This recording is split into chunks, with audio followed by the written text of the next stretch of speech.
السلام علیکم ناظرین، welcome to the channel Muntaha Chauhan novel and writes. Ishq Man Muharram episode 17۔ مرحا نے کھولا تمام راز بائی منتہا چوہان۔ کیسی طبیعت ہے اب؟ کامی نے نرمی سے مرحا سے پوچھا۔ کافی بہتر، لیکن ایک ڈر ہے جو لگا ہوا ہے۔ دل کا ڈر زبان پہ آ ہی گیا۔ کیسا ڈر؟ کامی نے الجھی نظروں سے اسے دیکھا۔ وہ مرحا کی حالت کے پیش نظر ایک ملازمہ یہاں چھوڑ چکا تھا۔ وہ ہر طرح سے اس کا خیال بھی رکھتی تھی اور منٹ منٹ کی رپورٹ کامی کو دیتی تھی۔ اس کی کنڈیشن بھی ایسی تھی کہ کسی بھی لمحے ڈیلیوری کا وقت آ سکتا تھا اور کامی کوئی رسک نہیں لینا چاہتا تھا۔ ڈر ہے جب سعد کو پتہ چلے گا تو وہ نہ مجھے چھوڑے گا نہ اس بچے کو، وہ ہمیں مار ڈالے گا۔ مرحا کے انداز میں ایک ڈر چھپا ہوا تھا۔ کامی استحاضی انداز میں ہنسا۔ اگر ایسا ممکن ہوتا تو وہ اب تک پہنچ چکا ہوتا، لیکن آپ تک پہنچنا کوئی آسان کام نہیں۔ کامی نے اس کی تسلی کروائی۔ ایک بات پوچھوں آپ سے، آج نہ جانے کامی کیسے سے اتنی باتیں کر رہا تھا، ورنہ آج تک خیر خیریت اور ضرورت کی بات کے علاوہ کبھی کوئی بات نہ کی تھی۔ مرحا نے آنسو پونچھتے سوالیہ نظروں سے اسے دیکھا۔ جہاں تک مجھے یاد پڑتا ہے آپ اور سعد بھائی ایک دوسرے سے پیار کرتے تھے اور آپ کے خاطر انہوں نے گھر سے پھر انہوں نے آپ کے ساتھ اتنا برا سلوک کیوں کیا؟ کامی کی جو بات آج تک چبھ رہی تھی وہ پوچھ ہی بیٹھا۔ مرحا پہلے تو اسے دیکھتی رہی، پھر اپنے اوپر طنزیہ ہنسی ہنسی۔ کیسی محبت، کیسا پیار، سب کچھ ایک سراب تھا اور میں سراب کے پیچھے بھاگتی چلی گئی۔ اور جب مٹھی کھولی تو خالی ہاتھ تھی۔ اس کی پہیلیوں میں کہیں بات کامی کو سمجھ نہ آئی، الجھن بھری نظروں سے اسے دیکھا۔ مرحا نے گہرا سانس خارج کیا۔ میں اور وہ ایک دوسرے کے لیے گھر سے بھاگے ضرور تھے، لیکن ایک دوسرے کا ساتھ نہ نبھا سکے، اور جو ماں باپ کا سر جھکائے ان کو تکلیف دے وہ کہاں خوش رہ سکتا ہے؟ اور مرحا ابراہیم سے میں مسز مرحا سعد تو بن گئی، لیکن یہ خوشی چند ہی پل کی تھی، جسے غبارے میں ہوا بھری جائے اور وہ بہت جلدی پھول جاتا ہے، اور پھر جتنا پھول جاتا ہے آخر میں پھٹ جاتا ہے۔ میرے ساتھ بھی ایسا ہی ہوا۔ میں خود کو ہواؤں میں اڑتا محسوس کر رہی تھی اور اتنی خوش تھی، نکاح کے بعد کے آنے والے وقت کا سوچا تک بھی نہ تھا۔ کس طرح دکھ گھات لگائے میرا تعاقب میں بیٹھا ہے۔ میرا ماضی کی یادوں میں کھونے لگی۔ کیا بات ہے مس سعد، بن کے تو ایک الگ ہی روپ آیا ہے تم پہ۔ ہر روز ہی جی چاہتا ہے تمہیں دلہن بنا کے دیکھوں۔ سعد محبت کے ساتھ شاعری میں بولا۔ میں بھی تو یہی چاہتی ہوں سعد، ہر روز تمہاری دلہن بنوں۔ مرحا نے اس کے گرد باہوں کا گھیراؤ ڈالا۔ یو آر سو بیوٹیفل، ایک مدہوشی کے عالم میں کہتا سعد اس کی کمر میں ہاتھ ڈالے اس کے لبوں پہ جھکا تھا کہ اسی پل اس کا دوست عابد وہاں آ دھمکا۔ ان دونوں کو ایک دوسرے میں مگن دیکھ اس کے انداز ایک شیطانیت سے جاگی۔ خاموشی سے وہ ان کو دیکھتا، ان کے پرائیویٹ مومنٹ کو انجوائے کرتا، گناہ گار ہو رہا تھا، جبکہ دوسری طرف جیسے ہی سعد کی نظر پڑی وہ فوراً پیچھے ہوتا کھڑا ہوا۔ میرا بھی خجل سی ہوئی۔ وہ خود اپنی نظروں میں زمین میں گڑنے لگی۔ تم دستک دے کے نہیں آ سکتے تھے؟ سعد کو بے انتہا غصہ آیا۔ دستک دی تھی یار، تو بزی اتنا تھا کہ سنائی ہی نہیں دی تجھے۔ عابد کی بے باک نظریں ابھی بھی مرحا کے لبوں پہ تھی، جنہیں محسوس کرتا سعد مٹیاں بھیج گیا۔ اندر جاؤ، مڑ کے مرحا کو کہتا وہ سہم گیا۔ وہ فوراً وہاں سے اندر کمرے میں بھاگی۔ آئندہ یہاں آنے کی ضرورت نہیں، جو بھی کام ہو اس گھر سے باہر، سمجھے تم؟ سعد غصے سے لال پیلا ہوا تھا۔ یا معاف کر دے، غلطی سے ہو گیا، کہتا ہے تو بھابھی سے بھی معافی مانگ لیتا ہوں۔ عابد نے مسکراتے ہوئے کانوں کو ہاتھ لگایا، جبکہ سعد کے دماغ اس کی طرف سے سخت گھما تھا۔ اس وقت تو وہ اگنور کر گیا۔ اس کے بعد عابد کبھی گھر کی دہلیز پار کر کے نہیں آیا۔ کچھ دنوں تک تو سعد بھی یہ بات بھول گیا، اور یوں ہی ایک رات قیامت بن کے مرحا پہ ٹوٹی۔ سعد اس سے بتا کے گیا تھا کہ وہ 2 دن گھر نہیں آئے گا۔ مری کے اس کاٹیج میں وہ اکیلی تھی، اور آج 2 دن ہو گئے تھے اسے گئے ہوئے۔ وہ 2 دن اس نے کیسے ڈر ڈر کے گزارے وہی جانتی تھی۔ 2 دن کے بجائے 3 دن ہو گئے وہ واپس نہ لوٹا، تو مرحا کو اس کی فکر ستا رہی تھی۔ اس نے اس سے موبائل پہ بھی رابطہ نہیں کیا ہوا تھا۔ اس کی پریشانی میں وہ اسے یاد کرتے کرتے سو گئی کہ رات کے نہ جانے کون سے پیر تھا کہ اسے کھٹکی کی آواز سنائی دی۔ نیند سے بوجھل آنکھیں کھول کے دیکھنا چاہا کہ اسی لمحے اس کی کمر پہ کسی کا ہاتھ رینگتا معلوم ہوا۔ اس کے لبوں نے مسکراہٹ کو چھوا۔ وہ جانتی تھی وہ سعد ہی تھا۔ 3 دن اسے 3 سال کے برابر لگے، اب وہ اس کے اوپر حاوی ہوتا، اس کے لبوں پہ جھکا تھا۔ اسی لمحے لائٹ آن ہوئی۔ مرحا کی آنکھیں کھلی۔ اپنے اوپر کسی نامحرم کو دیکھ اس کی آنکھیں پھٹی کی پھٹی رہ گئی۔ وہیں دوسری طرف غصے سے لال پیلا ہوتا سعد دروازے میں کھڑا تھا، جس کا ضبط کے مارے برا حال تھا۔ عابد کو مرہا نے فوراً پیچھے دھکا دیا اور اٹھتی ہوئی اپنا آپ درست کرنے لگی۔ آنکھوں میں وحشت تھی، ایک ڈر تھا۔ عابد مرہا کے دھکے سے بامشکل گرتے گرتے بچا۔ تیری تو… سعد نے ایک گھونسا اسے رکھ کے مارا کہ وہ دور جا گرا، لیکن پھر سے اٹھتا اسے دیکھتا ہنسنے لگا۔ مجھے کیوں مار رہا ہے؟ مارنا ہے تو اپنی بیوی کو مار، اس نے مجھے بلایا تھا اور آج نہیں، 2 دن سے بلا رہی ہے۔ عابد نے شیطانی کام کیا۔ مرہا تو دیوار سے چپکی سنتی جا رہی تھی۔ اس کا تو بس نہیں چل رہا تھا کہ زمین پھٹے اور وہ اس میں سما جائے۔ سعد نے اسے بے تحاشا مارا۔ وہ بولتا رہا کہ اس کا قصور نہیں، اسے مرہا نے بلایا ہے، اسی کے کہنے پہ وہ یہاں دھڑک کر آیا تھا اور پہلی بار نہیں آیا تھا۔ عابد کو مار مار کے وہ ادموا کر چکا تھا۔ مرہا کا رو رو کے برا حال تھا۔ وہ ڈری سہمی اب سعد کو اپنی طرف بڑھتا دیکھ رہی تھی۔ سعد، سعد وہ جھوٹ بول رہا ہے، میں نہیں۔ مرہا نے سعد کو پینٹ سے بیلٹ نکال کر سخت غصے میں اپنی طرف آتا دیکھ بہت بری طرح سہمی تھی۔ مجھے یقین نہیں آ رہا ہے کہ میں ایک گری ہوئی لڑکی سے محبت کی۔ لعنت ہے مجھ پہ جو تم جیسی ناپاک کے لیے اپنی جنت کو چھوڑ آیا۔ کہتے ہی اس نے بیلٹ اس کی کمر پہ زور سے ماری کہ وہ بلبلا اٹھی۔ ایک بیلٹ پڑنے سے وہ اندر تک تڑپ گئی تھی۔ اس کی زبان سے کچھ بھی ادا نہ ہو سکا کہ اب اپنی صفائی میں کچھ کہنے کے بھی قابل نہ رہی۔ تم جیسیوں کو پاؤں کی جوتی کی نوک پہ رکھنا چاہیے، جہاں تمہاری جیسی گھٹیا لڑکیوں کی اوقات ہوتی ہے۔ سعد جب بیلٹ سے مار مار کے تھک گیا تو بیلٹ دور پھینکی۔ اس کے اندر شدید کرب تھا، جسے سب آج ختم ہو گیا ہو۔ افسوس، آج سمجھا ہوں، جو لڑکی کسی نامحرم کی خاطر اپنے ماں باپ کو چھوڑ سکتی ہے، وہ کسی اور نامحرم کی خاطر مجھے نہیں چھوڑ سکتی۔ سعد غصے سے پھنکارتا ہوا وہاں سے باہر نکل گیا۔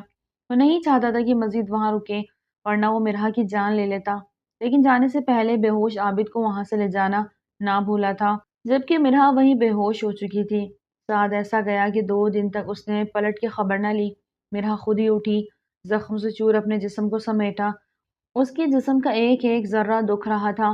بامشکل خود کو گھسیٹتی وہ بستر پہ لائی تھی اور اس وقت یاد کر رہی تھی جب وہ ماں باپ کا گھر چھوڑ کر اس نامحرم کی محبت میں بھاگی تھی۔ محبت، نامحرم۔ بستر پہ لیٹتی اپنے زخموں سے خون رستا محسوس کرتے بھی وہ اپنی جگہ سے نہ ہلی۔ وہ درد اب جان بوجھ کے سہ رہی تھی۔ افسوس، آج سمجھا، جو لڑکی کسی نامحرم کی خاطر اپنے ماں باپ کو چھوڑ سکتی ہے، وہ کسی اور نامحرم کی خاطر مجھے نہیں چھوڑ سکتی۔ سعد کے الفاظ کی بازگشت پہ وہ اپنے اوپر ہنسی تھی اور ہنستی چلی گئی۔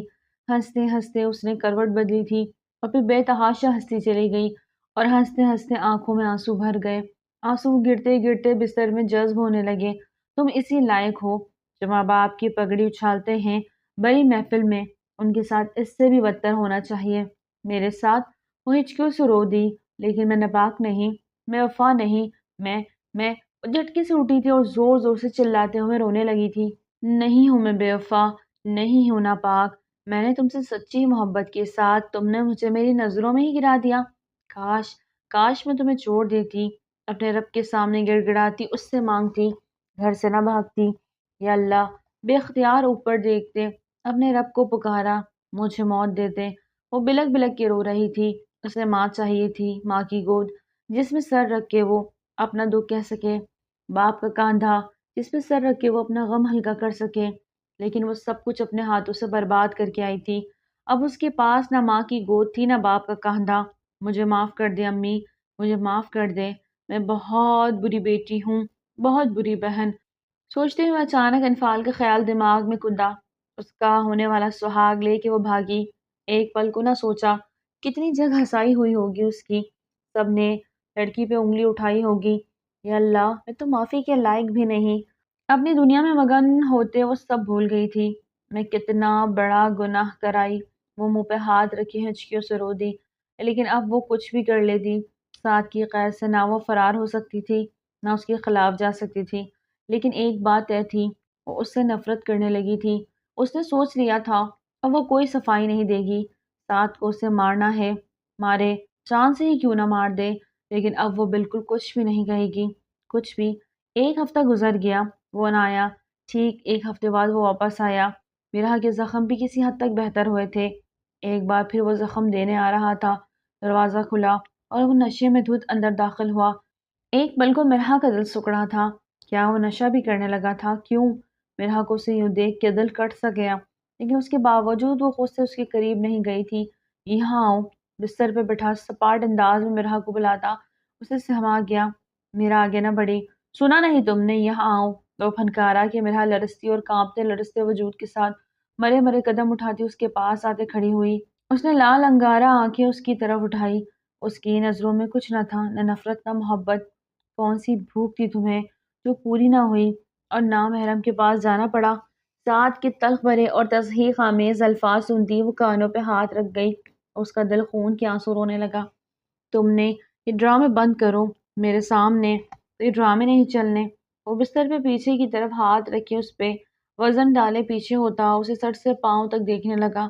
تم جانتی ہو آج تمہارے وجود سے مجھے گہن آ رہی ہے، نفرت سی محسوس ہو رہی ہے تم سے۔ اچھی تو وہ طوائف زادی ہے جو کم سے کم جسم بیچتی ہے، اپنا ایمان نہیں۔ سعد کے گندے الفاظ پہ مرحا کا روم روم تڑپ اٹھا۔ بس کر دے سعد، اور کتنا گریں گے؟ جب گرنا ایک دم جھٹکے سے اٹھا کہ مرحا کا دل لرزا۔ تم جانتی ہو گرنا کیا ہوتا ہے؟ وہ اب نشے میں پاگل سا ہوتا محسوس ہوا۔ چھوڑے میرا ہاتھ، وہ تڑپی تھی۔ سعد نے اسے پرے دھکا دیا تو وہ دور جا گری۔ اس کی کلائیوں پہ چوٹ لگی، وہ تڑپ کے رہ گئی۔ تمہیں چھونا بھی اب میں اپنی توہین سمجھتا ہوں۔ تم اس قابل ہی نہیں کہ تمہیں میں ایک نظر بھر دیکھوں۔ اگر اتنی ہی بری ہوں تو چھوڑ کیوں نہیں دیتے مجھے؟ اب کی بار مرحا نے وہ بات کہہ دی جس سے سعد کا دماغ صحیح معنوں میں گھوما تھا۔ چھوڑ دوں تاکہ تم روز ایک نیا شکار کرو اور دن رات کو رنگین بناؤ؟ اس کے لہجے کی پھنکار پہ مرحا تو چپ سی ہو گئی کہ وہ سعد نہیں تھا جس سے وہ پیار کرتی تھی۔ سعد اپنے الفاظ مجھے اور خود کو تکلیف پہنچانے سے بہتر ہے تم میری جان لے لو، مجھے جان سے مار ڈالو۔ وہ اب سسکی تھی۔ ہا ہا ہا ہا ہا۔ وہ پاگلوں کی طرح ہنسنے لگا۔ مار دوں؟ نہیں، جان ماروں گا نہیں، بلکہ زندہ رکھ کے تل تل تمہیں تڑپاؤں گا کہ تم موت مانگو گی۔ تمہیں موت نہیں ملے گی، ایسی سزا دوں گا بے وفائی کی۔ اور وہ دن میری عبرت کا تھا۔ مرحا نے سر سانس بھرا۔ ایسی سزا شروع ہوئی جو ختم ہونے کی بجائے آئے دن بڑھتی چلی گئی۔ مرحا کی آنکھیں آنسوؤں سے بھیگتی چلی گئی۔ کامی نے اس لڑکی کو دیکھا، جو اس نے کیا اس کے مقابلے میں جو اسے سزا ملی شاید وہ زیادہ تھی۔ وہ ہر روز مجھے ان کے 10 کوڑے مارتا، مجھے رسیوں سے باندھے رکھتا، صرف ایک ٹائم کھانا دیتا۔ میں نے ہر پل اللہ سے موت مانگی، لیکن جس دن میں نے اللہ سے رحم مانگا اسی دن اللہ نے اس دان بھائی کو فرشتہ بنا کے بھیج دیا۔ وہ مجھے وہاں سے لے آئے اور یہاں آتے ہی مجھے پتا چلا میں امید سے ہوں، لیکن میں یہ بھی جانتی ہوں سعد نہ مجھے اپنائے گا نہ اس بچے کو۔ جب اسے پتا چلے گا میں زندہ ہوں تو وہ مجھے جان سے مار ڈالے گا۔ میرا کے اندر ڈر پھیلا۔ پلیز آپ سے ایک ریکویسٹ ہے، مجھے چاہے کچھ بھی ہو جائے لیکن میرے بچے کو بچا لیجیے گا۔ میں جانتی ہوں میں بہت بری ہوں، مجھے معافی کبھی نہیں ملے گی، میں اپنی ماں اپنی بہن سے بھی معافی مانگنے کے لائق نہیں۔ وہ بہت بری طرح رو دی۔ آپ حوصلہ رکھیں، اللہ نے چاہا تو اب آگے سب کچھ ٹھیک ہوگا۔ کامی نے اٹھتے ہوئے اسے تسلی دی۔ اسے کال آ رہی تھی ان نون نمبر سے۔ اسے جانا تھا اس لیے اجازت لیتا وہ وہاں سے نکلا اور کال اٹینڈ کی۔ کال اٹینڈ کرنے پہ جتنی خوشی اور حیرت اسے ہوئی شاید ہی اس سے پہلے کبھی ہوئی۔ I am just coming. وہ مسکرایا تھا، اس کے لہجے میں ایک دھمک تھی، ایک خوشی تھی، ایک جوش تھا۔ کال بند کرتے ہی اس نے فیضی کو کال ملائی۔ وہ بھی آلریڈی نیوز سن چکا تھا، اب دونوں ہی منزل ایک تھی۔ کیوں کہنا ہے صاف صاف کہو۔ بیلا نے سرمد کا غصہ دیکھتے ہوئے کہا، میں سرمد نہیں، اور یہ بات میں دوبارہ نہیں دہراؤں گا، سمجھے آپ؟ اس بار اسے تھوڑا غصہ آ گیا۔ ان سب نے ایک پل ایک دوسرے کو دیکھا لیکن بیلا اسے گہری نظر سے دیکھ رہی تھی۔ سرمد کہاں ہے؟ اتنی خاموشی میں بیلا کی لرزتی ہوئی آواز گونجی، ہی از ڈیڈ۔ اس نے بہت کرب سے الفاظ کہے۔ بیلا سمیت سب نے اسے یوں دیکھا جیسے وہ مذاق کر رہا ہو، اور پھر بیلا رخ پھیر کے ہنسی تھی، اس کی آنکھیں بھی نم ہوئی تھی۔ اچھی بکواس ہے، تمہیں لگتا ہے کہ تم یہ بولو گے اور ہم یقین کر لیں گے؟ ہمیں بیوقوف سمجھا ہوا ہے، بیلا غصے سے بولی۔ جو سمجھنا ہے سمجھ لو، مجھے اب کوئی پرواہ نہیں، کیونکہ جس وجہ سے میں یہاں ہوں وہ وجہ اب ختم ہو گئی۔ اس کا اشارہ سرمد کی ماں کی طرف تھا جن کا انتقال ہو گیا تھا۔ اب مجھے یہاں سے جانا ہے۔ اس شخص نے پھر سے قدم باہر کی طرف بڑھائے کہ وہاج اور علی پھر سے اس کی راہ میں حائل ہوئے۔ جب تک سر کا پتہ نہیں چل جاتا تم کہیں نہیں جا سکتے، انہوں نے خرق انداز میں کہا، اور وہاج نے انگلی سے اس شخص کے سینے پہ رکھتے وارن کیا۔ اس نے ایک ناگوار نظر اس کی انگلی کی طرف دیکھا اور دوسری نظر سے تم مجھے روکو گے؟ پراسرار انداز میں کہا، روکیں گے؟ ہمیں سرمد سر واپس چاہیے۔ کہاں رکھا ہے انہیں تم نے؟ بدر بھی دو بدو ہوا، ایک بار کی کئی بات سمجھ نہیں آتی۔ اسے بھی غصہ آ گیا۔ کیا سمجھانا چاہ رہے ہو بتا دو، کیونکہ ہمیں سرمد جب تک مل نہیں جاتے تم نہیں جا سکتے۔ بیلا بھی غصے سے بولی۔ اس کا روم روم سرمد کو پکار رہا تھا، جس کے لیے یہی کہا جا رہا تھا کہ وہ اب نہیں رہا۔ ایسے کیسے ممکن تھا؟ وہ تڑپتی نہ تھی تو کیا کرتی؟ ٹھیک ہے، اس شخص نے گہرا سانس خارج کیا۔ چلو میرے ساتھ۔ ان سے کہتا وہ خود بھی باہر نکلا تو سبھی ایک دوسرے کے دیکھتے اس شخص کے پیچھے گئے۔ سحر کی شادی کی شاپنگ زوروں پہ تھی، ایسے میں زونی وہیں آ گئی تھی اور منان کو بھی ساتھ لے آئی تھی۔ تقریباً روز ہی وہ صبح سے شام فروا کے ساتھ ہی رہتی اور شادی کی تیاریوں میں اس کے ساتھ لگی رہتی۔ فروا کو بھی اس کا اتنا زیادہ وہاں آنا تھوڑا عجیب سا تو لگا، لیکن خاموش رہی، جبکہ حقیقتاً وہ عادل سے دور بھاگ رہی تھی، جو اب بہانے بہانے سے اس کے قریب آنے کی کوشش کرتا تھا۔ دھونی کا گریز عادل بہت اچھی طرح سمجھ رہا تھا، لیکن خاموش ہی تھا، کیونکہ وہ فی الحال اپنی یونی کی کنوکیشن میں بزی تھا اور ساتھ میں بزنس کا بھی سارا بوجھ اس پہ آ گیا تھا۔ راجی کے جانے کے بعد سب کچھ سنبھالنا اس کے لیے بہت مشکل ہو رہا تھا، لیکن وہ پھر بھی ہر ممکن طریقے سے سب مینج کر رہا تھا۔ اس کے لیے اس نے اپنے ہی دو قابل اعتماد دوستوں کو اپنے ساتھ رکھا تھا، جو بزنس میں اس کا ہاتھ بٹاتے تھے، اور ان دونوں وہ کافی مصروف تھا۔ وہ زونی کی روٹین تو جانتا تھا، لیکن فی الحال کوئی نوٹس نہیں لیتا تھا۔ وہ خود اسے تھوڑا اسپیس دے رہا تھا، جبکہ کرن زیادہ تر باغبانی میں مصروف ہوتی۔ ویل چیئر پہ ہی وہ پورے مینشن کا چکر لگاتی اور گھومتی رہتی۔ وہ یہاں آ کے بہت خوش رہتی تھی۔ وہ اللہ کا جتنا شکر ادا کرتی کم تھا۔ زونی نے نہ صرف اسے اپنایا تھا بلکہ اس کے بچے کو بھی اپنایا تھا۔ اللہ نے اس کے دل میں رحم ڈالا تھا، ورنہ جتنی ضدی اور خود غرض وہ تھی، اس سے اس رویے کی توقع کرنا بے وقوفی تھی۔ کجا کہ وہ اپنا شوہر بانٹتی اور اپنی سوتن کے بچے کو اپنا لیتی۔ سب اللہ کے ہاتھ میں ہوتا ہے، وہ جب چاہے جہاں چاہے معجزہ دکھا دے۔ اب یہ بلو کلر کتنا پیارا ہے نا؟ فروا، سحر اور زونی ابھی شاپنگ کر کے لوٹے تھے اور سحر کے جہیز کے لیے کپڑے رکھتے اچانک سے ایک بلو کلر کے اور گینزا فروا کی نظر ٹھہر سی گئی۔ تمہیں اچھا لگا؟ سحر نے فوراً نوٹ کیا۔ فروا نے اس بات میں سر ہلایا۔ اسی لمحے مومن اندر داخل ہوا۔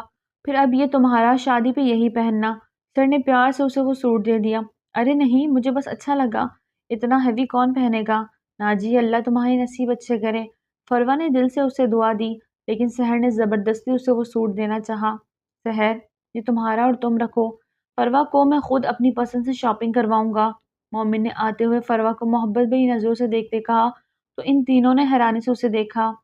مجھے چٹکی کاٹنا؟ فروا نے سحر سے مکانی کی کیفیت میں کہا تو سحر نے بھی بنا لحاظ کے زور سے چٹکی اسے کاٹ دی۔ کسی کرتی رہ گئی، بدتمیز، اتنی زور سے کاٹا؟ فروا نے منہ بناتے کہا، خود ہی تو کہا تھا۔ انہیں یوں ہنستا مسکراتا دیکھتی زونی بھی مسکرا دی۔ منان سو رہا تھا، اسے لیے وہ اندر ایک روم کی جانب بڑھی۔ سحر، چائے لاؤں؟ مومن نے وہیں بیٹھتے سحر سے کہا۔ بھائی میں؟ اس نے حیرانی سے اپنی طرف اشارہ کیا اور فروا کو دیکھا۔ یس، تم بہت اچھی چائے بناتی ہو، مومن نے محبت سے کہا تو وہ ایک نظر مسکراتی فروا پر ڈالتی اندر کچن کی جانب بڑھ گئی، جبکہ فروا کے چہرے پہ ایک پیاری سی مسکان سجی تھی۔ خیریت ہے نا ایس پی؟ آج سرکار کچھ بدلے بدلے نظر آ رہے ہیں۔ اپنی تھوڑی پہ ہاتھ دھرے وہ اپنی مسکراہٹ ضبط کرتے پوچھ بیٹھی۔ کب چلنا ہے شاپنگ پہ؟ مومن نے اس کی بات نظر انداز کری تھی اور سنجیدگی سے پوچھا۔ میرے پاس تو سب کچھ ہے، ابھی بھی تو شادی ہوئی ہے ہماری، سب کپڑے ایسے کے ایسے ہی پڑے ہیں، پہن لوں گی کوئی نہ کوئی۔ فروا نے کہتے ہوئے وہاں سے اٹھنا چاہا کہ مومن نے اس کی کلائی سے کھینچ کے واپس بٹھا لیا۔ فروا، میں چاہتا ہوں کہ کل ہم شاپنگ پہ چلیں اور اپنی پسند سے میں تمہیں ڈریسز، جیولری، ایوری تھنگ سب دلواؤں۔ تو وہ پیار اور نرمی سے رہا تھا، لیکن اس کی آنکھوں میں ذرا بھی محبت کا عنصر شامل نہیں تھا۔ ایک پل کو فروا کو سب بہت عجیب سا لگا، لیکن اس بار اس نے ٹالا نہیں۔ ٹھیک ہے، جیسے تمہاری مرضی، فروا نے بھی سنجیدگی سے جواب دیا۔ میں روم میں جا رہا ہوں، میری چائے وہیں لے آؤ۔ مومن اب بھی سیریس تھا اور اپنی نشست پہ اٹھتا اپنے روم کی جانب بڑھا۔ فروا نے پرسوچ انداز میں اس کی پشت دیکھی تھی۔ کچھ تو ہے ایس پی جس کی پردہ دری ہے، اتنا تو میں سمجھ گئی ہوں۔ خیر، لیٹس سی۔ فروا سوچتے ہوئے اٹھی۔ وہ انہیں لیے ایک قبرستان آیا تھا، جسے دیکھو سب دم سادے اس کے ساتھ چل رہے تھے۔ چلتے چلتے وہ ایک قبر کے پاس جا رکا۔ سبھی نے سانس روک کے اس قبر کی طرف دیکھا جس کے خطبے پہ واضح لکھا ہوا تھا، سرمد آفتاب ولد آفتاب خان، ساتھ میں برتھ ڈیٹ اور ڈیتھ ڈیٹ۔ بیلا کو لگا کسی نے اس کی سانس مٹھی میں لے لی۔ خطبے پہ لکھے ہوئے نام کو پڑھتے وہ سب بری طرح چونکے تھے۔ سرمد 1 سال پہلے ہی اس دنیا سے جا چکا تھا اور سب یہ بات نہیں جانتے تھے۔ وہ سب وہاں اس قبر کے پاس گھٹنوں کے بل بیٹھے تھے چلے گئے۔ ان سب کی آنکھیں اشک بار تھی۔ اتنا بڑا دھوکا، اتنا بڑا جھوٹ! بیلا روتے ہوئے اٹھی اور سامنے کھڑے شخص کا گربان پکڑا۔ تمہیں ذرا شرم نہیں آئی؟ اتنے عرصے سے تم ہمارے بیچ بہروپیہ بن کے رہتے رہے۔ بیلا آپے سے باہر ہو رہی تھی۔ مینا نے اسے پکڑ کے پیچھے کرنا چاہا۔ چھوڑو مجھے، جان سے مار دوں گی اسے میں، یہ قاتل ہے میرے سرمد کا، بیلا ہذیانی انداز میں چلائی۔ اس بار سامنے کھڑے شخص کا صبر ٹوٹا۔ قاتل نہیں ہوں، قرضدار ہوں سرمد کے سانسوں کا، میرے حصے کی موت لکھوائی تھی اس نے اپنے نصیب میں۔ وہ بھی غصے سے چلایا، تم ہمیں پوری بات بتاؤ، کیا سچائی ہے؟ ہمیں سب جاننا ہے۔ بالاج نے بھی باتوں میں حصہ لیا۔ پوری بات بتانے کا میرے پاس ابھی وقت نہیں، مجھے جانا ہوگا، کوئی میرا انتظار کر رہا ہے۔ وہ شک کرب پر لہجے میں بولا، تمہیں جانے دے، تم قاتل ہو میرے سرمد کے، تمہیں تو پولیس کے حوالے کریں گے، بیلا چڑھ کے بولی۔ اس شخص نے ایک سخت غوری سے بیلا کو نوازا اور واپس پلٹا۔ کہاں جا رہے ہو تم؟ ایسے نہیں جا سکتے، بنا سچائی بتائے۔ بیلا پھر سامنے آ گئی۔ سچائی یہی ہے کہ سرمد مر چکا ہے، وہ ہم میں نہیں، میں اس کی جگہ پہ تھا کیونکہ اس نے میرے حصے کی موت کا سامنا کیا اور اس کی جان چلی گئی۔ وہ شخص انہیں مکمل سچائی ابھی بھی نہیں بتا رہا تھا اور اس وجہ سے وہ سب غصے میں تھے۔ وہ مومن کے ساتھ آج شاپنگ پہ آئی تھی، کافی وقت بیت گیا تھا، وہ اسے مارکیٹ میں اکیلا چھوڑے خود غائب تھا، پر وہ اب بور ہونے لگی تھی، اسی لیے وہ باہر نکلی۔ اسی لمحے ہوائی فائرنگ ہوئی اور ہر طرف افراتفری مچ گئی۔ پروا نے گھبراتے ہوئے اس طرف دیکھا، وہ 2 سے 3 نقاب پوش گنڈے تھے اور اس کی طرف آ رہے تھے۔ پروا سخت گھبرا گئی، ان کے آنے پہ وہ دوسری جانب بھاگنے لگی کہ ان میں سے ایک نے فروا کو پکڑا اور قابو کرتے اپنے ساتھ لے جانے لگے۔ کوئی بھی اسے بچانے کو آگے نہ ہوا تھا۔ وہ چلا رہی تھی لیکن ان کے ہاتھ میں گنز تھی، کوئی بھی ڈر کے مارے آگے نہ بڑھا۔ وہ فروا کو لیے گاڑی کی جانب بڑھے۔ مومن! فروا چلائی تھی لیکن وہاں مومن ہوتا تو آتا نہ۔ وہ ان سے خود کو چھڑانے کی کوشش کر رہی تھی کہ ان میں سے ایک نے اسے زوردار تھپڑ مارا، اس کا سر گاڑی سے جا ٹکرایا، فروا کا سر گھوم گیا۔ اس کے بعد فروا نے کوئی مزاحمت نہ کی، وہ کرہ نہ سکی، اس کے سر میں شدید درد اٹھا تھا، اس کا گال جھنجھنا اٹھا۔ اسے گاڑی میں بٹھائے وہاں سے لے جا چکے تھے۔ کافی وقت گزر گیا تھا، کتنا وہ نہیں جانتی تھی، لیکن وہ بالکل چپ سی بیٹھی تھی۔ اسے رہ رہ کے مومن پہ غصہ بھی آ رہا تھا اور دل میں اس کے لیے نفرت سی محسوس ہو رہی تھی کہ وہ کیسے اور کیوں اسے چھوڑ کے چلا گیا۔ ایک بار بھی نہیں سوچا کہ اسے کچھ ہو گیا تو۔ 2 آنسو ٹوٹ کے گالوں میں بہے۔ اس طرح وہ اس کی کتنی کیئر کرتا تھا اور آج خود اپنے ساتھ لا کے اسے بھول گیا۔ ایک سنسان جگہ پہ انہوں نے گاڑی روکی اور فروا کو باہر نکالا۔ وہ گھسیٹتی ہوئی باہر نکلی۔ سامنے جبار کھڑا تھا، وہ سب وہاں کندھے پہ رومال ڈالے کھڑے تھے۔ ان کے حلیے سے فروا نے اندازہ لگایا تھا وہ سب دہشت گرد تھے، لیکن اسے کیوں پکڑ کے لائے تھے وہ سمجھنے سے قاصر تھا۔ آ گئی بلبل، سردار ان میں سے ایک نے جبار کو کہا تو وہ پلٹا۔ اس کی آنکھوں میں فروا نے حیوانیت دیکھی تو پورے جسم سے کانپ گئی۔ آہاں، کتنے دنوں سے تیرا انتظار تھا چھوری، آج ہاتھ لگ گئی۔ جبار کے چہرے پر مسکان سجی تو فروا کا دل اچھل کے حلق میں آیا، مطلب وہ اس کی طاق میں تھے اور اسے پتہ ہی نہ چلا۔ اف، کیا حسن چھپا کے رکھا ہے اس ایس پی نے، اسے تو دل کا سکون حاصل کریں گے۔ جبار کے لہجے میں شیطانیت تھی اور نظروں میں بے باکی تھی۔ فروا نامحسوس انداز میں سمٹی تھی۔ اسے میرے حجرے میں لے جاؤ، آج کی رات کو رنگین اس کے وجود سے بنائیں گے، فروا کے گرد چکر لگاتے خماری سے کہا۔ فروا نے غصے سے اسے دیکھا لیکن فی الحال خاموش رہنا مناسب سمجھا۔ سردار، ہمارا حصہ؟ اس کا خاص آدمی فوراً اس کے قریب آیا تھا جس کے منہ میں رال ٹپک رہی تھی۔ فروا نے کراہیت سے رخ پھیرا۔ ملے گا ملے گا، سب کو سب کا حصہ ملے گا، اتنی خوبصورت حسن کو خراج بھی تو پیش کرنا ہے نا، مل کر کریں گے، آج کی رات کا جشن ہوگا، میری دلہن بنے گی یہ، جاؤ جشن کی تیاریاں کرو اور میری ایک رات کی دلہن کو تیار کرو۔ جبار نے اونچی آواز میں اعلان کیا تو سب نے خوشی سے نعرے لگائے۔ چھوڑو مجھے، فروا نے خود کو چھڑانے کی ناکام کوشش کی لیکن اسے گھسیٹتے ہوئے ایک بہت بڑے خیمے میں لے گئے۔ وہاں موجود خیموں میں سب سے بڑا خوبصورت تھا۔ آج تو سردار اپنی بلبل کو دیکھ بہت خوش ہے، آج تو سردار سے جو مانگیں گے وہ دے دے گا، ایک شخص نے منہ پہ ہاتھ پھیرتے ہوئے کہا۔ میں تو اس بلبل کے ساتھ کچھ وقت ہی گزاروں گا جس سے مجھے بہت سکون ملے گا۔ ان میں سے ایک نے فروا کو گندی نظروں سے دیکھتے بولا، میرا ارادہ بھی کچھ ایسا ہی ہے۔ دوسرے شخص نے بھی فروا کو سر سے پاؤں تک بے باکی سے دیکھتے کہا۔ فروا نے دانت پیستے دونوں کو دیکھا، وہ جانتی تھی یہاں کچھ بھی کہنا سننا بیکار ہے، اس لیے وہ کچھ اور ہی سوچے ہوئے تھی۔ اسے اپنی جان سے بھی زیادہ اپنی عزت عزیز تھی۔ اس نے سوچ لیا تھا کہ اپنی آخری سانس تک لڑے گی اور جب اسے لگا کہ وہ ہار رہی ہے تو خود کو آگ لگا دے گی۔ اپنے وجود کو مٹا دے گی، لیکن ہرگز نہیں چاہے گی کہ کوئی نامحرم اس کے وجود کو خاک میں ملائے۔ چاہے اس کے جیتے جی یا مرنے کے بعد وہ کسی بھی قسم کا رزق نہیں لے سکتی تھی، اس لیے اب وہ مطمئن کھڑی تھی۔ وہ دونوں جا چکے تھے تو آنسو ٹوٹ کے گالوں پہ بہے۔ دل میں ایک درد سا جاگا، کیا مومن اتنا لاپرواہ ہو سکتا ہے کہ اس کے وجود سے کہ کوئی اسے بھرے بازار سے کڈنیپ کر کے لے گیا اور وہ سامنے بھی نہ آیا؟ اسے رہ رہ کے مومن کے لیے اپنے دل میں ابال اٹھتے محسوس ہو رہی تھی۔ آئی سویئر مومن، اگر میں یہاں سے بچ کر نکل گئی نا تو اپنے ہاتھوں سے تمہیں جان سے مار ڈالوں گی۔ سختی سے اپنے آنسو پونچھے اور ان نامردوں کا انتظار کرنے لگی، کیونکہ خیمے کے باہر دو آدمی مسلسل پہرا دے رہے تھے۔ کچھ دیر بعد ان میں سے ایک شخص آیا اور اسے ایک لال جوڑا دیتا واپس چلا گیا کہ وہ یہ لال جوڑا پہن لے، سردار اسے آج رات اپنا بنائے گا، لیکن اس سے پہلے اس کو لال جوڑا پہنا کے سب کے سامنے پیش کیا جائے گا۔ فروا کو اس کی بات کی سمجھ نہ لگی۔ ایک طرف وہ کچھ کہہ رہا تھا، دوسری طرف وہ کچھ، لیکن فروا کو ٹھنڈے دماغ سے کام لینا تھا، اس لیے بنا کسی مزاحمت کے اس نے لال جوڑا زیب تن کیا۔ خیمے سے ذرا کا ذرا باہر جھانکا۔ وہ دونوں آدمی مست اپنی باتیں کرنے میں مگن تھے۔ انہوں نے یہ محسوس کیا تھا کہ لڑکی سردار کے آگے کچھ بولی نہیں اور ڈرپوک سی ہے، کہیں بھی بھاگ نہیں سکتی، اس لیے مطمئن سے بیٹھے گپوں میں مصروف تھے۔ فروا نے اسی بات کا فائدہ اٹھایا اور چپکے سے وہاں سے باہر نکلی۔ ہر طرف خیمہ ہی خیمہ تھا۔ یہ کون لوگ تھے؟ یہاں آ کے کیسے بسے؟ وہ نہیں جانتی تھی، لیکن خیموں کی ایک حد ختم ہوتے ہی گھنا جنگل شروع ہو گیا۔ جس رستے اسے لے کے آئے تھے اب تو اندھیرا ہو جانے کی وجہ سے اس کا نام و نشان بھی دکھائی نہیں دے رہا تھا۔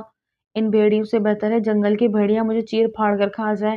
گھنے جنگل کو دیکھتے ایک لمحے کو فروا نے جھرجھری لی، لیکن اگلے ہی لمحے فیصلہ لیتے وہ جنگل کی طرف پیش قدمی کرنے لگی۔ کہاں گئی وہ؟ ڈھونڈو، ورنہ سردار ہمیں جان سے مار ڈالے گا۔ فروا نے آوازیں سنی تو اس کے قدموں میں تیزی آ گئی اور وہ جنگل کی طرف بھاگنے لگی۔ ان میں سے ایک آدمی کی نظر بھی اس پہ پڑ چکی تھی، وہ بھی اس کے پیچھے بھاگے۔ کیا کر رہا ہے؟ گولی مت چلانا، سردار نے اسے زندہ پکڑنے کا کہا ہے۔ ایک آدمی گولی چلانے لگا کہ دوسرے نے اسے روکا اور پھر فروا کا پیچھا کرنے لگے۔ فروا بنا سمت کا تعین کیے بھاگے چلی جا رہی تھی کہ اس کا پاؤں کسی چیز پر اٹکا اور وہ اوندھے منہ جا گری۔ اس کی کلائیاں اور ہونٹ بری طرح زخمی ہوئے، باؤں میں بھی گہری چوٹ آئی کہ وہ درد سے بلبلا اٹھی۔ وہ دونوں آدمی اس کے سر پہ پہنچ گئے۔ فروا انہیں دیکھتے اپنا درد بھلائے پیچھے کو سرکی۔ بہت بھگایا ہے تو نے سالی، ان میں سے ایک نے لمبے اور گہرے سانس لیتے کہا۔ میرے قریب مت آنا ورنہ۔ فروا نے انہیں دھمکی دی تو وہ کہکا مارتے ہنس دیے۔ ہمیں دھمکی؟ ہا ہا ہا۔ فروا نے اپنے بچاؤ کے لیے ارد گرد کچھ تلاشا، لیکن اسے کچھ نظر نہ آیا۔ ان میں سے ایک آدمی نے فروا کو کلائی سے سختی سے جکڑا کہ فروا تڑپ کے رہ گئی۔ بس بہت ہو گیا تیرا ڈرامہ، چل اب۔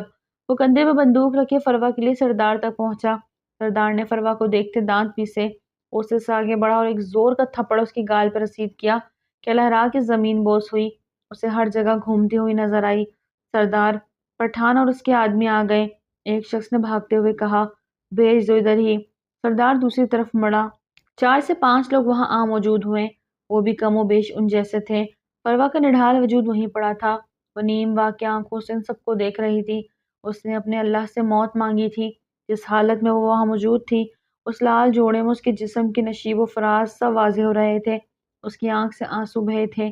وہ آپس میں کوئی ڈیل کر رہے تھے۔ بڑا ہمارے پاس ابھی اتنی رقم نہیں۔ سردار اسلحے کی ڈیل کر رہا تھا اور اس نے جو اسلحہ لیا تھا اس کی پوری قیمت اس کے پاس نہیں تھی۔ تو جانی پہلے رقم جمع کرو پھر بات کریں گے۔ وہ شخص اپنی داڑھی پہ ہاتھ پھیرتے سردار سے مخاطب ہوا۔ سردار، وہ لڑکی، اس کا کیا کرنا ہے؟ اچانک سے اس کا آدمی بیچ میں آ کے بولا۔ سردار نے غصے سے آنکھیں بند کر کے کھولی۔ فروا جہاں گری تھی وہاں ان سب میں کسی کی نظر نہیں جا سکتی تھی، اس لیے وہ مطمئن کھڑا ڈیل کر رہا تھا۔ اب اس کے آدمی نے اس کے کیے کرائے پہ پانی پھیر دیا۔ لڑکی؟ سامنے والے کے دماغ میں بھی کرنٹ سا بھر گیا۔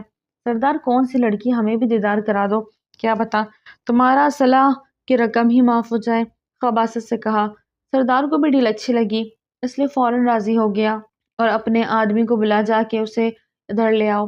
فروا کا نڈھال وجود کو کلائی سے پکڑ کے گھسیٹتے ہوئے وہ آدمی ادھر لے کے آیا۔ ایک پل کو سامنے والے کے سر پہ آسمان ٹوٹ پڑا۔ اس کی آنکھوں میں یہ بے یقینی تھی، ایسا کیسے؟ ایک پل کو اس شخص کو پورا وجود کانپا تھا۔ لب بھیجے ہاتھ کی مٹھیاں بند کی، اتنی سختی سے بند کی کہ اس کا خون رگوں میں منجمد ہونے لگا۔ فروا کی آنکھیں بند تھی، اس کا وجود ڈھیلا پڑا ہوا تھا، اس کے گال پہ تھپڑ کے نشان واضح تھے۔ اس کی حالت دیکھ کے لگ رہا تھا کہ وہ اپنی جان اور عزت بچانے کے لیے کس حد تک جا چکی تھی۔ پٹھان دھیرے دھیرے قدم اٹھاتا اس تک پہنچا۔ یہ ہے وہ لڑکی، اگر تم پسند ہے تو تم لے جاؤ، ورنہ ہمارا ارادہ تو آج اس کے ساتھ اپنی راتیں رنگین کرنا تھا۔ پٹھان کو اپنے پیچھے سردار کی آواز سنائی دی۔ ایک آنسو ٹوٹ کے گرا، وہیں اس کے صبر کا پیمانہ لبریز ہوا۔ فروا کو اپنے حصار میں لیا اور مڑ کے سردار کے سر کا نشانہ باندھتے گولی سیدھا اس کے سر میں گھسا دی۔ یہ سب اتنی جلدی ہوا کہ وہاں موجود سب دم سادے دیکھتے رہ گئے۔ سردار کی آنکھوں میں شدید حیرت تھی اور ویسے ہی پیچھے کی طرف جا گرا۔ اس شخص نے فروا کو ایسے اپنے حصار میں لیا ہوا تھا کہ فروا چھپ سی گئی تھی۔ اس کے بعد وہاں افراتفری مچی، ہر طرف گولیوں کی بوچھاڑ تھی، ایک دوسرے کو مارے جا رہا تھا۔ پٹھان فروا کو لیے ایک طرف جھاڑیوں پہ چھپا تھا۔ فروا بے ہوش ہو چکی تھی۔ اس کے وجود کو دھیرے دھیرے ایک طرف کو لٹاتا، اسے جھاڑیوں میں اچھی طرح سے کور کرتا، خود گن لوڈ کرتا باہر نکلا اور پھر بنا کسی کے لحاظ کیے وہ اندھا دھند فائرنگ کرتا چلا گیا۔ وہ 6 کی ٹیم تھی اور پوری کی پوری ٹیم ان پہ حاوی ہوئی، ان کو اپنے قابو میں کر چکی تھی۔ بہت سارے دہشت گرد مارے گئے تھے۔ سر آگے کیا پلاننگ ہے؟ نوفل نے مومن سے پوچھا۔ ان سب بغیرتوں کو یہاں سے لے جاؤ اور اتنا مارو کہ یہ اپنی شکلیں بھول جائیں، مومن نے سخت لہجے میں کہا۔ تمام اسلحہ اور ان دہشت گردوں کا سامان حراست میں لے لیا گیا تھا اور وہ آج یہاں بہت اسپیشل مشن کے لیے آیا تھا۔ ہاں، وہ فروا کو شاپنگ کروانے کے لیے لے گیا تھا اور ڈرائیور سے بول کر گیا تھا کہ وہ فروا کو گھر چھوڑ دے۔ اس سے یہ غلطی ہوئی تھی کہ اس نے فروا کو فون کر کے بتایا نہیں اور نہ فون کر کے گھر سے پوچھا کہ فروا پہنچی یا نہیں۔ وہ اپنے تئیں اسے گھر سمجھ رہا تھا، جبکہ گھر والے فروا کو مومن کے ساتھ سمجھ رہے تھے۔ اتنی بڑی لاپرواہی! اگر فروا سے ہوتی تو وہ فروا کو جان سے مار دیتے، لیکن یہ لاپرواہی اس سے ہوئی تھی اور وہ خود کے لیے سزا بھی تجویز کر چکا تھا۔ فروا کے بے ہوش وجود کو اس نے بہت آرام سے اپنی باہوں میں بھرا تھا اور گاڑی کے جانب قدم اٹھائے۔ لب بھیجتے اس نے فروا کو فرنٹ سیٹ پہ بٹھایا اور گاڑی کو اپنی منزل کے جانب گامزن کیا۔ 2 گاڑیاں اس کے ہمراہ تھیں، جبکہ 3 گاڑیاں ابھی بھی وہیں تھیں۔ یہ سب ایک اسپیشل مشن تھا جس میں بڑے افسر بھی شامل تھے۔ ان کی پرمیشن پہ ہی مومن اتنا بڑا اور خطرناک قدم اٹھایا تھا۔ اس میں ان سب کی جان بھی جا سکتی تھی، لیکن کوئی نہیں جانتا تھا کہ مومن سسپینڈ نہیں ہوا تھا، بلکہ وہ ایک خفیہ مشن میں تھا۔ اسے سردار جبار کو پکڑنا تھا۔ وہ سب کی نظروں میں دھول جھونک رہا تھا اور اندر ہی اندر وہ دہشت گردوں کی ٹیم کا حصہ بنتا چلا جا رہا تھا۔ آج اس سب کا ڈراپ سین تھا۔ اچانک سے ہائی اتھارٹی کے آرڈر ملے تھے اسے، جس وجہ سے وہ فروا کو بھی بلائے ان آرڈرز کو فالو کرتا۔ فروا کو وہیں بازار میں چھوڑ کے جا چکا تھا، منزل آ چکی تھی۔ وہ اسے لیے بہت ہی خاموشی سے گھر کی دہلیز پار کرتا اندر داخل ہوا۔ رات کے اندھیرے کا فائدہ اٹھاتے وہ فروا کو روم تک لے گیا، اسے بہت آرام سے بستر پہ لٹایا۔ اسی وقت کھٹکے کی آواز پر مومن مڑا۔ پروین بیگم اس کے پیچھے ہی کھڑی تھی۔ مما آپ؟ وہ نظر چراتے بولا۔ کیا ہوا فروا کو؟ وہ ٹھیک ہے؟ ان کے لہجے میں پریشانی تھی۔ جی ٹھیک ہے، آپ ابھی تک سوئی نہیں؟ مومن نے بات کو ٹالا۔ جب جوان بیٹا اور بہو رات گئے اتنی دیر گھر سے باہر رہیں گے تو نیند کیسے آئے گی؟ ان کے لہجے میں کچھ تھا ایسا کہ وہ ایک لمحے کو انہیں دیکھے گئی۔ سوری، آئندہ ایسا نہیں ہوگا۔ فوراً ہی معافی مانگی۔ وہ دھیرے سے چلتی اس کے پاس آئی۔ بیٹا مجھے تو عادت ہو گئی ہے، کبھی آپ لیٹ کبھی آپ کا بابا لیٹ، لیکن اس سب میں بہو کو شامل مت کریں، فروا کو اس سب سے دور رکھیں۔ آپ سمجھ رہے ہیں نا میری بات؟ کندھے پہ ہاتھ رکھ کے سمجھا تو سر اس بات میں ہلا گیا۔ کیا بتاتا انہیں کہ کیا حادثہ پیش آیا اور کیا حادثہ پیش آتے آتے رہ گیا۔ پروین بیگم جا چکی تھی۔ مومن وہی ایک چیئر پر ڈھیسا گیا۔ سامنے آنکھوں کے اس کا وجود تھا، وہ جو اسے بے تحاشا عزیز ہو گئی تھی، آج کتنے کٹھن مرحلے سے گزری تھی۔ سوچتے ہی مومن پھر سے پاگل ہونے کو تھا۔ اس کے زخموں پہ مرہم لگاتے، اس کے صاف شفاف چہروں پہ انگلیوں کے نشان دیکھتا اس کا جی چاہا وہ شخص پھر سے اس کے سامنے آئے اور اس کی جان لے لے۔ اپنے اندر کا غبار وہ کسی طور کم ہوتا محسوس نہیں کر رہا تھا۔ وارڈروب سے کپڑے نکالتا وہ شاور لینے چلا گیا۔ ٹھنڈے پانی سے بھی اس کے اندر کی آگ نہ بجھ سکی۔ باہر آیا تو فروا کو ہوش آ رہا تھا۔ وہ دھیرے سے کسمس آئی۔ مومن اس کے قریب جا کے بیٹھتا، اس کے چہرے کو پیار سے چھوا۔ فروا نے جھٹ سے آنکھیں کھولی۔ سامنے مومن کو دیکھ کے وہ ٹھٹکی۔ کتنی لال رنگ آنکھیں ہو رہی تھی۔ ٹھیک ہو نا؟ اس کے سوال نے فروا کو آنکھ سے لگا دی۔ دونوں ہاتھوں کو اس کے سینے پہ رکھتی اسے پرے دھکیلا کہ وہ پیچھے ہوتا اسے حیرت سے دیکھنے لگا، جو اس وقت بھبری شیرنی ہی لگ رہی تھی۔ آج بھی نیند اس کی آنکھوں سے کوسوں دور تھی۔ ونڈو میں کھڑی وہ چاند دیکھ رہی تھی جو چمک تو پوری آب و تاب سے رہا تھا، لیکن رات گہری کالی اور خاموش تھی۔ اس کا دل بھی خاموش ہو چکا تھا۔ ٹھنڈی ہوا کے جھونکے بھی ایک گہرا سانس خارج کرتی۔ ونڈو بند کرتے بستر کی جانب بڑھی۔ اس کے جسم کی بناوٹ بدل چکی تھی۔ اس کا آخری من چل رہا تھا۔ وہ بس اچھا اچھا سوچنا چاہتی تھی تاکہ بچے پہ اچھا اثر پڑے۔ وہ روزانہ رات کو سورۃ الملک پڑھ کے سوتی تھی، دن میں ایک بار سورہ مریم پڑھتی، سورہ یوسف پڑھتی اور سورہ یاسین تو وہ دن میں بہت بار پڑھتی تھی۔ تسبیح خوانی الگ تھی، غرض اس نے دنیا سے تعلق ہی توڑ لیا، وہ بس اپنی عدت میں تھی اور اپنے بچے کی حفاظت میں تھی۔ گہرا سانس لیتی وہ بالکل سیدھی لیٹی تو اسے سانس رکتا محسوس ہوا۔ یہ ان دنوں اکثر ہی اس کے ساتھ ہو رہا تھا۔ پھر کروٹ پہ لیٹی، لیکن زیادہ دیر نہ لیٹ سکی اور اٹھ کے تکیے کے سہارے بیٹھتے لمبے لمبے سانس لینے لگی۔ بیڈ گراؤنڈ سے ٹیک لگائے وہ نیند کی وادیوں میں کھونے لگی تھی کہ تبھی اسے کھٹکے کی آواز آئی، لیکن وہ سوتی بن گئی۔ خاص پرفیوم کی مہک اس کے نتنوں سے ٹکرائی تو اس کا دل بری طرح دھڑکا۔ خوشبو آہستہ آہستہ تیز ہو رہی تھی، جس کا مطلب انفال کو سمجھ آ رہا تھا وہ اس کے بہت قریب پہنچ چکا ہے، یہاں تک کہ اس کی سانسوں کی تپش کو محسوس کرتا اپنی آنکھیں موند گیا۔ اپنے چہرے کے پاس مانوس خوشبو اور سانسوں کی تپش کو محسوس کرتی انفال جی جان سے لرز اٹھی۔ I am sorry. اس کی کانوں نے جو الفاظ سنے اسے آنکھیں کھولنے پہ مجبور کر دیا۔ انفال کی نظریں اس کے چہرے پہ اٹھی تو پلک جھپکنا بھول گئی۔ یزدان! اسے لگا وہ کہ خواب دیکھ رہی ہے۔ یزدان جو آنکھیں بند کیے اسے محسوس کر رہا تھا، اس کی پکارنے پہ جھٹ سے آنکھیں کھولے اسے دیکھے گیا۔ کیا کچھ نہ تھا اس کی آنکھوں میں، یکٹی خاموشی اور ڈھیروں گلے شکوے۔ چند ایک آنسو خاموشی سے گرتے تکیے پہ جذب ہوئے، لیکن انفال نے پلک نہ جھپکی۔ یزدان کا دل بھی زوروں سے دھڑکا، تب کہ انفال نے ہاتھ آگے بڑھا کے دیکھنا چاہا کیا یہ خواب دیکھ رہی ہے یا واقعی میں یزدان اس کے سامنے ہے۔ اس کے چہرے کو بہت پیار سے ہاتھوں کے پیالے میں بھرا تو اس کے دل میں ایک ٹھیس سی اٹھی۔ اب وہ ہچکیوں سے رو رہی تھی اور ہچکیوں میں ہی اس کے کھل کے سانس نہیں آ رہی تھی۔ اس کی ہچکیوں میں اس کا سانس رکنے لگا۔ یزدان بے اختیار ہوتا اس کی سانسوں میں اپنی سانسیں انڈیل گیا۔ وہ بس اپنی آنکھیں سختی سے موند گئی۔ سنی، وہ جو منان کو سلا کے باہر آئی تھی پانی کا جگ لینے، آدھی کی آواز پہ رکی لیکن پلٹی نہیں۔ مجھے بات کرنی ہے تم سے۔ اس کے سامنے آ کھڑا ہوا۔ کہو، اس نے سپاٹ انداز میں پوچھا۔ ایک سیمینار ہے 3 دن کا دبئی میں، تمہیں میرے ساتھ چلنا ہوگا۔ بنا تمہید کے سیدھا مدعے پہ آیا۔ میں کیسے جا سکتی ہوں؟ سونی حیران ہوئی۔ کیوں نہیں جا سکتی؟ یونی کی طرف سے ہے اور سبھی اپنے کپلز کے ساتھ جوائن کر رہے ہیں۔ پھر تو تمہیں کرن کو لے کے جانا چاہیے۔ سونی نے تلخی سے بات کاٹی۔ آدی نے لب بھیجتے اسے دیکھا۔ تم جا رہی ہو میرے ساتھ، سمجھے تم؟ وہ تھوڑا غصے میں آ گیا۔ اور منان، اسے کس کے پاس چھوڑ کے جاؤں گی؟ اگر لے کے جانا چاہتے ہو تو منان کو بھی ٹکٹس کرواؤ، قطعی انداز میں کہا کہ آدی نے اسے بازو سے پکڑ کے اپنی طرف کھینچا۔ منان اپنی مما کے پاس رہے گا، کرن مما کے پاس۔